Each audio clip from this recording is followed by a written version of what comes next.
she said, why can't you just try a little bit? I said, I don't know. I just got to plant this whole plot of them just to see if it'll work. What's up, Lazy Dog fam? I hope everybody out there is having a great day. As you can see from the color of the grass behind me, we have gotten re-moisturized around here in the last week. Been getting some nice showers in the afternoons. Reminds me a lot of the weather on the Gulf Coast, where this time of year it's so hot it kind of just rains every afternoon for a little bit. And it's been doing that here, not every day, but almost every day. And it seems like the same thing happened last year, where we had a real dry spell and then we went into this phase where we was just getting a little bit of rain almost every single day. Anyway, it's good to have some moisture back in the ground. So in today's video, we're going to be getting some late summer / fall watermelons planted. I've been telling you about that in some of our previous videos. Got a spot here behind us cleaned up. We're going to get some of those in the ground. We'll be planting them a little different than we normally plant watermelons. And then towards the end of the video, after we plant the watermelons, I want to show you a nice little treat I found on some of my late planted tomato plants. So this is our current watermelon patch, which looks like quite the jungle right now, but it's producing really well. I've been eating almost a watermelon every day out of here, and still probably have another month or so maybe of production from this patch here. So we succession planted these. We planted kind of that third of the plot first, then planted the middle plot a few weeks later, and then planted a row or two on the end here a few weeks after that. Kind of succession planted them to extend our harvest window of watermelons. So we tried that watermelon succession planting last year. It worked really well, so we did it again this year. But I want to see if I can extend our watermelon harvest season even further by planting some right now, maybe having watermelons all the way through August, maybe even into September. Now, several weeks ago, we determined that this plot right here where we had our sweet corn would be the perfect plot to try some of these late summer / fall watermelons. And getting this plot ready to plant like it is now has been quite the labor of love.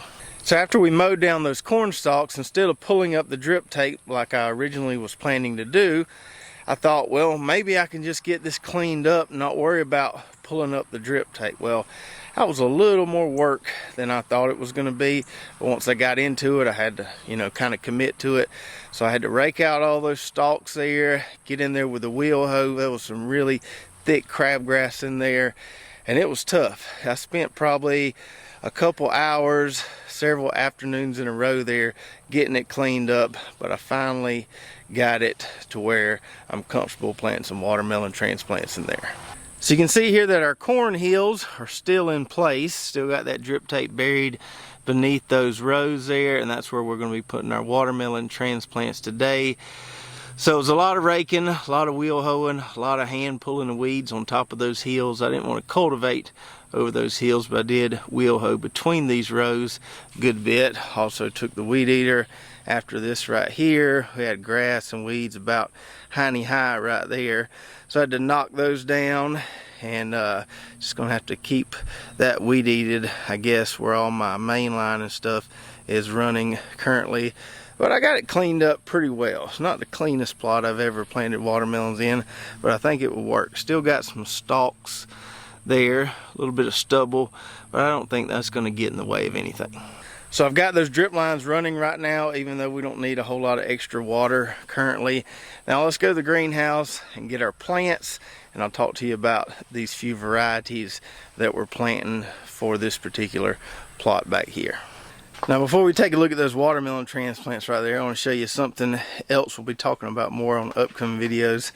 So I've got this tray right here, and this is chocolate habanero pepper plants. So a client of mine with my marketing business gave me these, wants me to grow these out for him. So we're going to be doing that, planting those whenever they get ready. He also gave me this unusual plant right here. I think he called it Turkish spinach. Doesn't look so great right now. It looks a little bit better than when he gave it to me. Probably need to feed a little bit. But he said this is really good stuff, and he's had this plant growing in this pot for a long time. So we'll see when this actually starts to take off but I'll keep you updated on that Turkish spinach as well. Now, we got a little bit of rain coming down. You can probably hear it landing on the greenhouse there. But I'll show you our plants. We're not going to plant these cantaloupe plants here. Those are for my father-in-law if he'll ever get his plot ready. I'm going to take those to his house. But what we're going to plant, I'm going to plant these right here. These are some more of those Alibaba transplants that took forever to germinate. And you can see they're huge. They're vining out, got flowers on them. But I think we can get away with planting those in that plot. So probably put those in one row. And then here I've got some Bradford watermelon, some bush sugar baby I think, and then some crimson sweet. So we're going to plant a mix of all four of those varieties. Well, looks like it may be a minute before we plant any watermelons. There's that afternoon shower I was telling you about. Well, that ended up being more than just a little afternoon shower. I'd almost forgotten what mud puddles look like. But it's good to see one again, and I ain't gonna complain about the rain.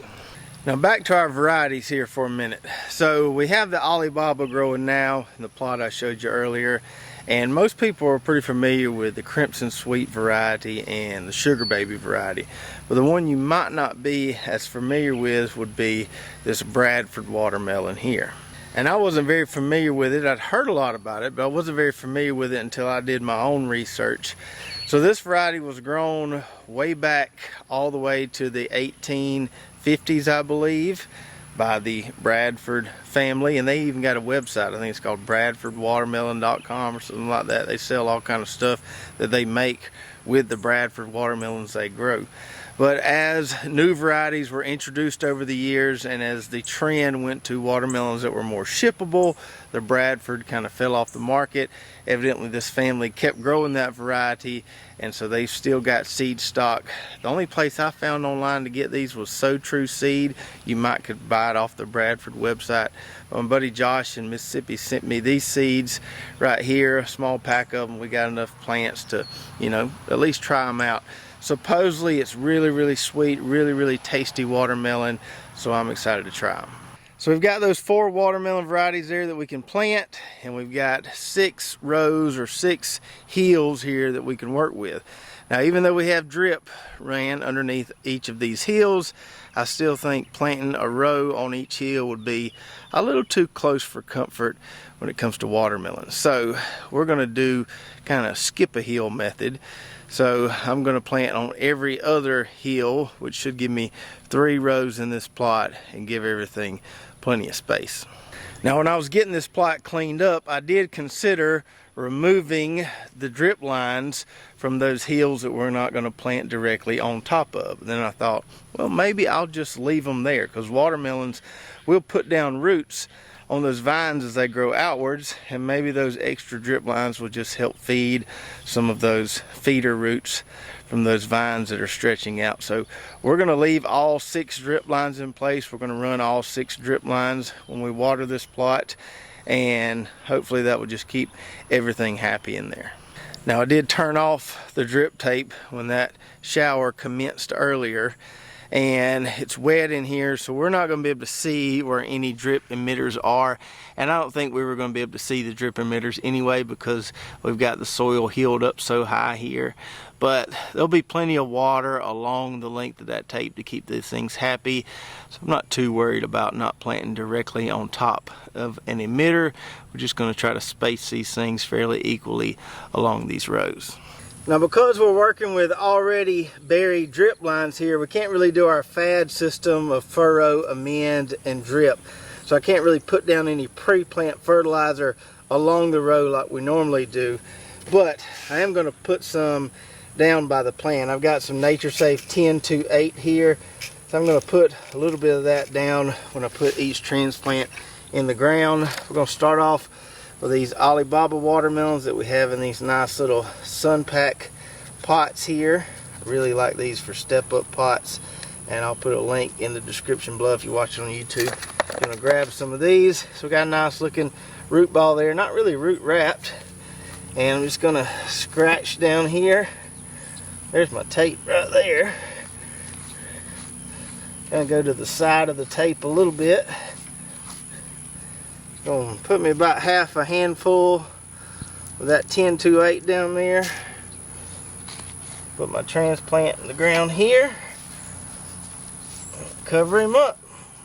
Then we're going to skip over a few feet here. We're not going to get super exact with our plant spacing on these guys because I found it doesn't really matter a whole lot with watermelons. Makes another hole.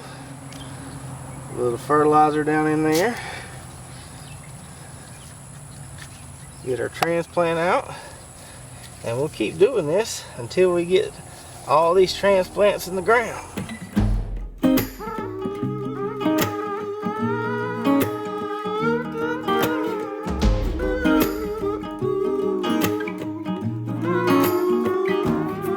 Say, why would you look outside yourself when you have all of the world inside? Why would you look outside yourself when you have all of the world inside? All right. Got them in all 3 rows. So we got a whole row of Alibaba on the end. The middle here we got half Bradford, half Sugar Baby, and we got a whole row of Crimson Sweet on this other end.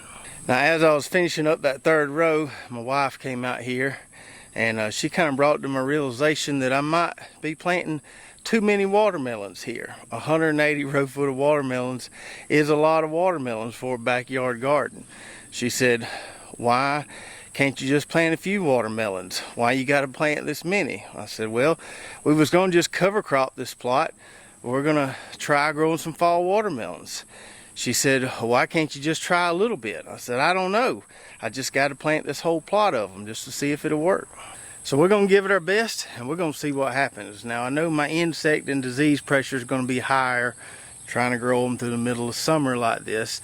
I think I can handle the insects pretty well with the Azera. That's been working really well so far for us. So Azera for the insects.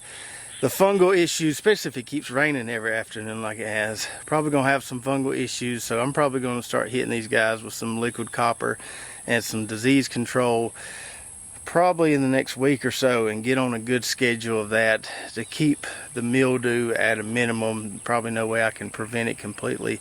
Like I said, especially if it keeps raining. I'm just going to have to stay on top of my fungal treatments. But if we can do that, I think we can be somewhat successful here. One thing about these afternoon showers here in South Georgia, after you get a good rain like this and there's still some sunlight out, the humidity is just really, really intense. And my shirt is just absolutely soaked. So I'm gonna go inside, cool off for a second, change my shirt, and then we'll go get us a tomato snack. Okay, so we got cooled off, got a dry shirt on. I got my official taste tester here with me to try some of these cool looking tomatoes. And I also ate all the figs. Yep, he just ate a big bowl of figs too. So you're getting full from out here in the garden, ain't you?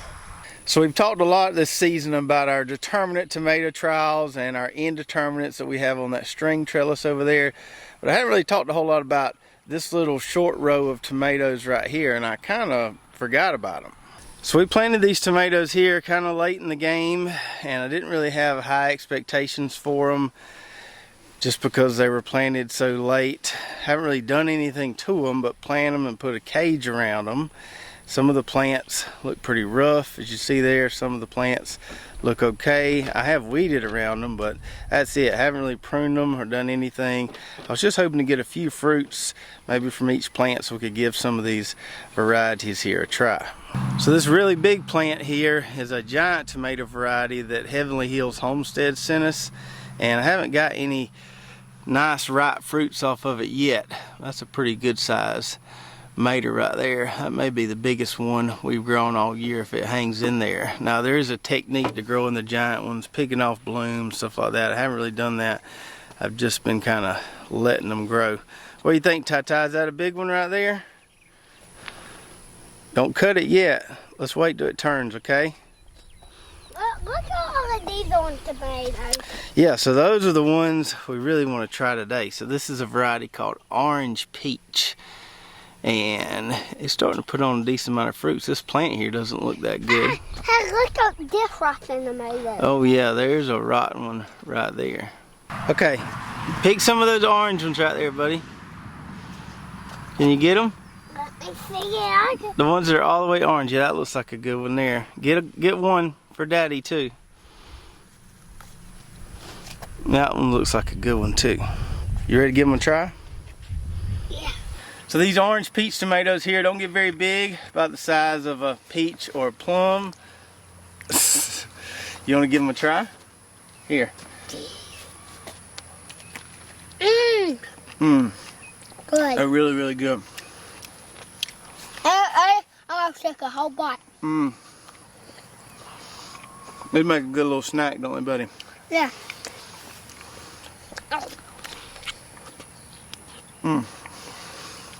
That's pretty good. You about got all yours? Almost? You got it all over you there. That's the juice. That's the juice. It's just too good. It's just too good.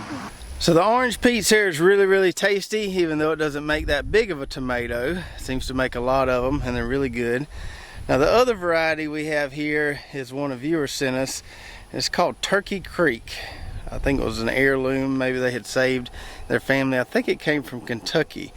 Now, like I said earlier, that plant right there looks pretty rough. These two plants don't look that great. The leaves are all shriveled up and everything, but I think we may have one down here that we can try. Now my tomato helper, he left me over there, said he was full, so we'll have to try this one by ourselves. This is a pretty decent sized tomato here, this Turkey Creek variety. Feels pretty dense and heavy. Looks a lot like that rose variety that we have growing over there. Let's cut into it, see what she looks like.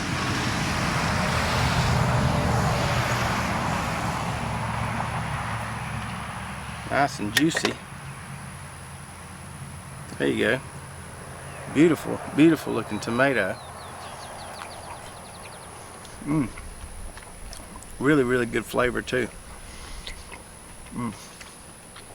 Got a lot of acidity on this one. That would make a really, really good sauce tomato right there. I think I'll take the rest of this, go inside and make me a sandwich in a minute. Now for this Turkey Creek variety, I don't know that you'll be able to find seeds online anywhere for this particular variety, because like I said, I think this was like a family heirloom. I think that's what the guy told me that sent us these. Now this orange peach variety here, Heavenly Hills Homestead sent us these seeds, but Baker Creek does carry this variety, and I highly recommend giving it a try. You probably don't need a whole lot, a bunch of plants of these, but having one or two plants, these make a nice little snack. And I don't know if it's just because these two are kind of on opposite ends of the acidity spectrum. Usually these orange or yellow tomatoes aren't very acidic at all. But this Turkey Creek right here is really, really acidic. I would say one of the more acidic tomatoes I've ever had. It's got a really, really good flavor. So I hope you enjoyed the video today. It was good to get those watermelon transplants finally in the ground. They probably could have went in the ground a couple weeks ago, but it took us a little longer to get that plot cleaned up and ready. Let me know what you think about our late summer, fall watermelon planting that we're trying. Is this something you've done before successfully, or you think the pests and diseases are just going to tear us up? And if you've ever tried these orange peach tomatoes here, let me know what you thought about them. I think they're pretty good and worthy of a spot or two in our garden, maybe next year. And I don't remember who sent us these Turkey Creek tomato seeds, but if you're watching, please do in the comments below share more about this variety if you have more info on it, and maybe where somebody might be able to get some of these seeds so they can grow them as well. If you're watching on YouTube, make sure to check out our affiliate links below. A lot of great companies that we use in our gardens here at Lazy Dog Farm. Even got some coupon codes for some of those companies so you can take advantage of those discounts. Don't forget to go check out our website, lazydogfarm.com, where we've got hats, shirts, our garden blog, recipes, all kind of good stuff over there. And if you did enjoy the video, make sure to subscribe, hit that notification button, like, and share. And we'll see you next time right here at Lazy Dog Farm. Hold farewell by the beauty of your life.